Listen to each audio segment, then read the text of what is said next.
people in prisons than any other industrialized nation. We spend $40,000 apiece just housing them. Thank you, sir. Next question, Mr. Scribner.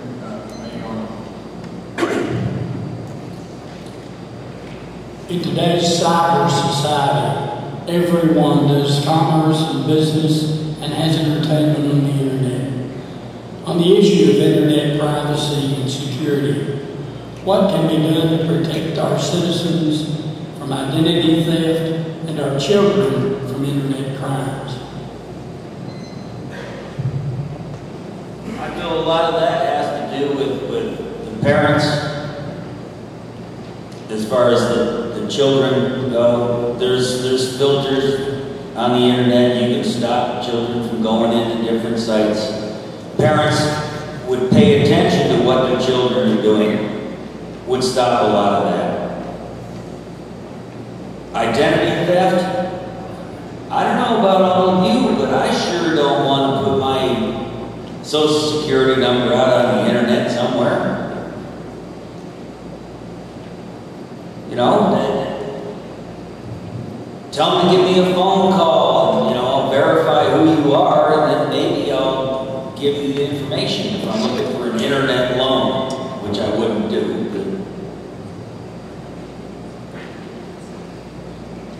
But the internet is unrestricted, and we need to figure out some way to put some restrictions in there. I mean, I've been on the internet and I've seen where they've sent me an email that had some naked guy.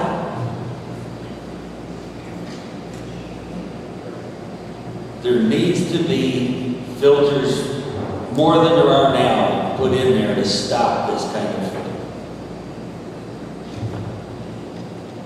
garbage. I don't know what else to say about it.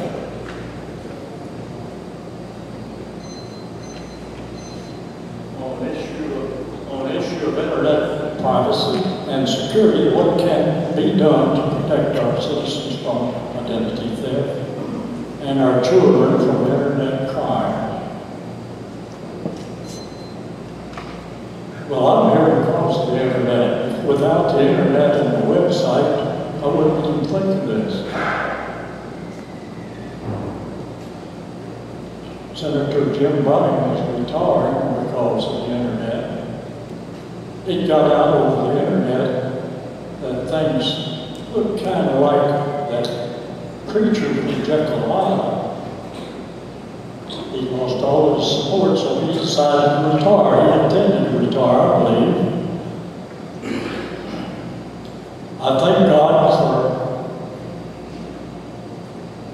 the United States of America, the Constitution of the United States of America, the people of the United States of America, the states of the United States of America. I do not thank God for the pox that has fallen on us from Washington, D.C. Thank you, sir. There's the budget. It's a good reason. I think there's two good ways of dealing with this. The first is education, especially with the issue of children on the internet, exposing them. The number one person who plays a role in this is parents. I mean, when the books came out, we were worried about our kids reading these nasty books, and parents had to take a role. Then it was the radio, then it was TV, now it's the internet. The number one solution is for parents to spend time with their kids, take an interest in their lives, see what they're doing, teach them the right and wrong things, and we'll be okay. Thanks, sir. There's only one problem with that. Half the kids in the country don't have two parents there. Think about it. Think about it. I'm going to tell you something. You've got to do what I did in Northern Kentucky. I was the first chairman of the Community Program Center, and I filed a lawsuit against the cable company to prevent pornography from coming on our channels, and we beat it down because of community values. We stopped it cold in its tracks. The largest contributor to the American Civil Liberties Union is the pornography industry. When I enter the United States Senate, you can rest assured I'll try to pass legislation that will say a filter is filtering out all pornography on the internet, period.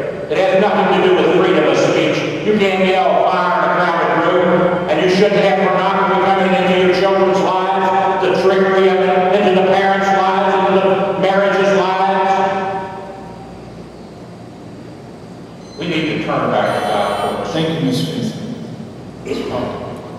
I agree with John and Trey that the family is the first barrier to this. It needs to be an active role in this. Sometimes the family is imperfect. The family needs to be the first barrier. Secondly, though, I think that people who commit crimes against children need to be locked away. I'm not a big believer that they become rehabilitated. I think these people have you could call it a sickness, but they commit crimes, and I think they need to be kept away from society. So while there are some people that may not need to be serving 20 years for non-violent crimes, this is a violent crime against children, and they should be incarcerated and kept away from our kids.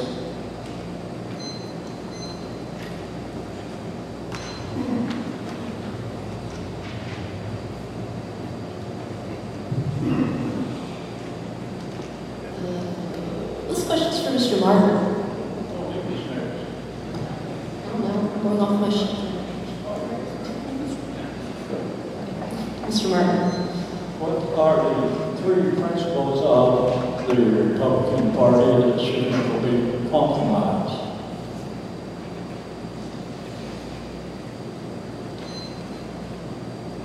The pursuit of life, liberty, and happiness. Life, liberty, and the pursuit of happiness. That's the Yes, I should. Pretty good answer. No, I think he's absolutely right. The right to life, liberty, I think, is the principle that undergirds all Republicans, or should inform all Republicans on their views. I think a third one, if I were to add another one, would be the belief in the market, the capitalism, free price system. We too often our party is veered from that. That's why, for example, I completely oppose bailouts and the government having private ownership of these companies. But those are the right to life, the right to liberty, and promoting the free market. Those would be my three. Abraham Lincoln went to the nation and said to heal the nation, he called upon God for prayer to do so. That's one principle. Number two principle is Harry Truman, when the Russians tried to take over Berlin, spent 365 days airlifting all the food that the Berliners need, and he saved Berlin. Therefore, we continued on to save what? The nation of Europe to a free nation in Germany. The third principle of the Republican Party should be simple. I'd rather have Jesus than silver or gold. I'd rather be his than have riches untold. I'd rather have Jesus than anything this world affords today. Three things that should define the GOP: that our rights are a gift of God, that we are a constitutional republic, and that those powers not enumerated and explicitly given to the federal government are left with the people and the states respectively.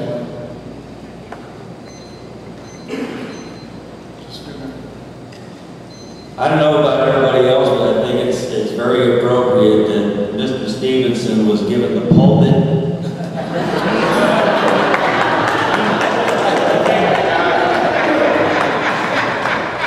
I believe the Republican Party should have fiscal responsibility, morality, to include religion and truthfulness. And I also believe that we should push for the security of this nation. Thank you. Thank you. Next question, I want to remind you, in the interest of time, we have two questions left from Mr. Melton and Mr. Wilkie. Mr. Melton or Secretary Grayson?